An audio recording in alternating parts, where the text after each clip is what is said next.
What do you mean with Singularity, the title? There are a number of things. There's the main scientific thing for Singularity is it's the technical term for a black hole is a singularity, and in mathematical terms, a singularity is a particular kind of complex formula that has something illogical inside it. Also, of course, I'm referring to this state of finding oneself in an absolutely singular state, as alone as one can possibly be, even with obviously family around and medical care around. Just that suddenly this focus is I and I alone, but stripped bare of egotism. Just that this is the human condition ultimately.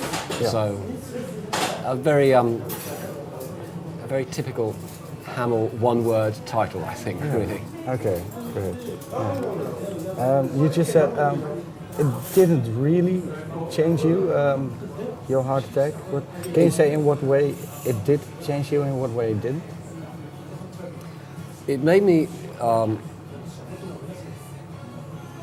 actually very grateful for very small things, particularly for the process with something like this is obviously it's very dramatic for 4 days, and then it's not dramatic, and you are reduced to a childlike state. I mean, when I left the hospital, I could walk about 2 paces, and that was about it. But the modern treatment is get people out as quickly as possible, because you recover best if you're making yourself recover, as opposed to being a victim and an invalid. The idea is go out, get going immediately. So when I returned home, it was then about a 2-month process. Actually, less than 2 months, but this 6 weeks process of gradually discovering things again, discovering strengths again, and so on, and having to rest. In the course of that time and afterwards, I really did appreciated the fact of being alive. I mean, this was a fantastic thing, and if anything, this was the great gift. That in that 2 or 3 months, it was just fantastic to see a flower bud or something like that, and to go and again, another one of the songs does refer to this. I'm just so glad that I'm here to see this. Shape, I am just so glad that I am here to see this. Yeah. That in a way that was an unspoken emotional intensity that was as great as the heart attack. So, and obviously even more than some appreciation like that, the fact that I did get back to see my daughters again, because that was what kept me awake while I was in danger and trouble, was I might never get home. I would just, whatever happens, I would like to just get home and say goodbye and so on. So, but as I say, human nature, these things don't actually last for that much longer. That's why it's there somewhere in my consciousness.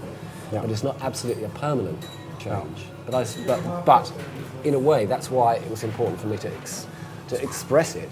The fact that I wrote Our Eyes Give It Shape means that at least I can pin out and say, that's what it was like.